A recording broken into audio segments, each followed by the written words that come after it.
वहीं मध्य प्रदेश में अब महाकाल दरबार की तरह दूसरे धार्मिक स्थलों का भी विकास किया जाएगा। दरअसल सरकार प्रदेश में धार्मिक पर्यटन को बढ़ावा देने के लिए नए प्रोजेक्ट पर काम कर रही है। कौन सा प्रोजेक्ट है, आगे देखिए।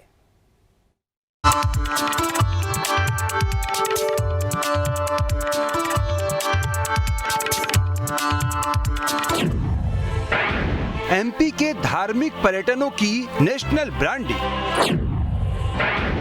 एमपी बनेगा टूरिज्म सेक्टर का किंग। जी हां, पर्यटन के क्षेत्र में मध्य प्रदेश तेजी से आगे बढ़ रहा है। पिछले महीने ही मध्य प्रदेश को पर्यटन के क्षेत्र में 8 अलग-अलग श्रेणियों में पुरस्कार मिले हैं। मध्य प्रदेश की समृद्ध धार्मिक और सांस्कृतिक विरासत बड़ी संख्या में सैलानियों को लुभा रही है। मध्य प्रदेश में वाइल्ड लाइफ से लेकर रिलीजियस डेस्टिनेशन की एक लंबी कतार है। वाइल्ड लाइफ टूरिज्म में तो एमपी का कोई मुकाबला ही नहीं है।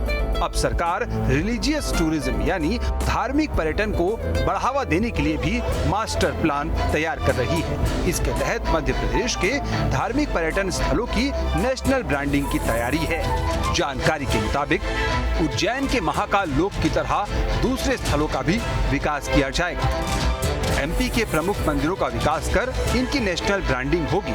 इसके तहत प्रमुख मंदिरों का सौंदर्यीकरण किया जाएगा।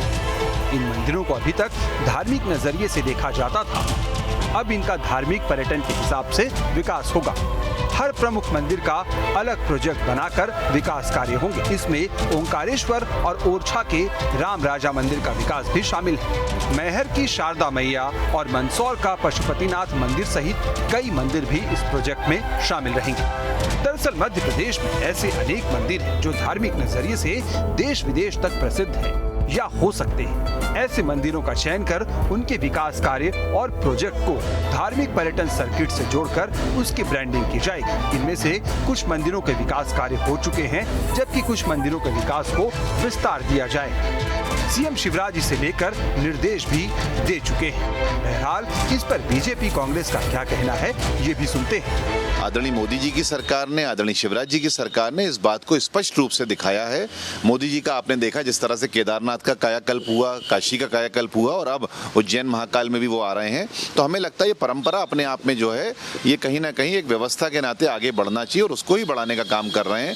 आज हमारे लिए हमारी परंपराओं का महत्व है, लेकिन पिछली कुछ सरकारों ने इन परंपराओं को किनारे किया, इतिहास को दफन करने का काम किया। इसलिए कहीं ना कहीं ये सारे पुनरुत्थान रुक गए थे।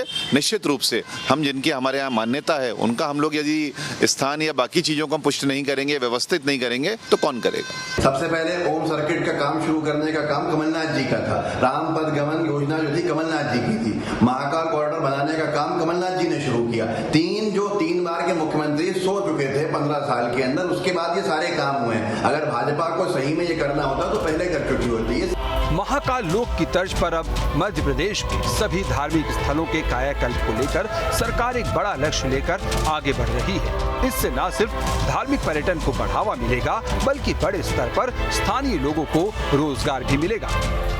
मध्य प्रदेश में हम लगातार देख रहे हैं कि सरकार धार्मिक स्थलों की लगातार ब्रांडिंग कर रही है। हाल ही में महाकाल कॉरिडोर सिर्फ देश ही नहीं बल्कि वैश्विक स्तर पर अपनी पहचान बना रहा है, तो दूसरी तरफ ओरछा, ओंकारेश्वर और मंदसौर के मंदिरों की भी ब्रांडिंग लगातार की जा रही है। वीडियो जर्नलिस्ट प्रदीप के साथ शुभम गुप्ता, न्यूज़ 8 भोपाल। तो खबर तो ये है कि उज्जैन के महाकाल लोक की तरह दूसरे स्थलों का विकास होगा। प्रमुख मंदिरों का विकास कर इनकी नेशनल ब्रांडिंग होगी। इसके तहत प्रमुख मंदिरों का सौंदर्यीकरण किया जाएगा और इन मंदिरों को अभी तक धार्मिक नजरिए से देखा जाता था, अब इनका धार्मिक पर्यटन के हिसाब से विकास होगा। हर प्रमुख मंदिर का अलग प्रोजेक्ट बनाकर विकास कार्य होंगे। अब इसमें ओंकारेश्वर और ओरछा के राम राजा मंदिर का विकास शामिल है। मैहर की शारदा मैया, मंदसौर का पशुपतिनाथ मंदिर सहित कई अन्य स्थल इसमें शामिल किए गए। एक तरफ 2023 के चुनाव से पहले जहां कांग्रेस बीजेपी सोशल मीडिया पर भी अपनी मौजूद